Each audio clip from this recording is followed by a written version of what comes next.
Bangsa Israel hidup berdampingan dengan penduduk Mesir.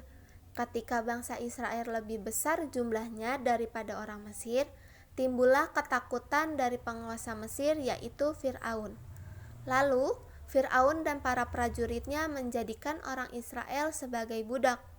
Meskipun ditindas, jumlah bangsa Israel tetap bertambah banyak, sehingga Fir'aun semakin geram dan memerintahkan prajuritnya untuk melemparkan anak Israel laki-laki ke dalam sungai Nil.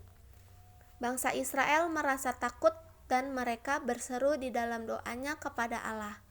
Allah mendengarkan doa mereka dan mengutus Musa untuk membebaskan mereka. Musa bernama Harun, juru bicaranya, meminta Fir'aun agar membebaskan bangsa Israel. Namun ditolak oleh Fir'aun. Allah kemudian menimpakan berbagai tulah atau bencana kepada Fir'aun. Namun Fir'aun masih tidak mau melepaskan bangsa Israel. Akhirnya Allah berfirman kepada Musa dan Harun agar bangsa Israel menyiapkan perjamuan makan. Dalam perjamuan itu, bangsa Israel menyembelih seekor anak domba jantan dan darahnya ditorehkan pada kedua tiang pintu. Tanda tersebut menjadi tanda bagi malaikat bahwa rumah itu milik orang Israel. Orang Israel taat melakukan apa yang dipesankan oleh Allah. Pada malam itu, malaikat datang dan membunuh semua anak sulung yang ada di Mesir, baik itu hewan maupun manusia, termasuk anak sulung Fir'aun. Fir'aun akhirnya mengizinkan bangsa Israel pergi.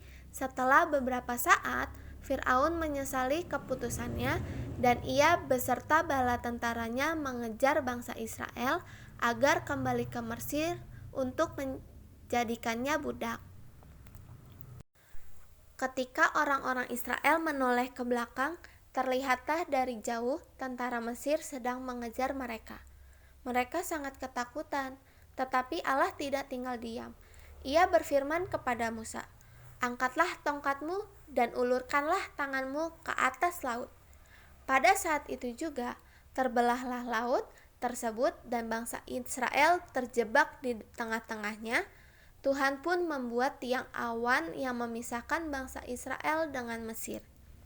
Hingga pada akhirnya bangsa Israel sudah sampai di darat dan tentara Mesir masih berada di tengah laut. Allah berfirman kepada Musa, "Ulurkanlah tanganmu ke laut agar air laut berbalik lagi."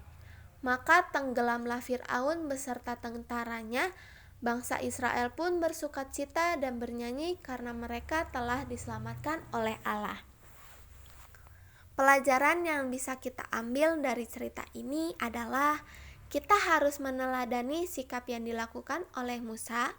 Ia selalu taat dan senantiasa tunduk akan perintah Allah ketika ia memimpin bangsa Israel. Selain itu, kita juga harus mengandalkan Tuhan dalam kehidupan kita dan dalam setiap masalah yang sedang kita hadapi. Caranya dengan berdoa dan percaya penuh kepada Tuhan, sebab tidak ada perkara yang mustahil bagi Allah.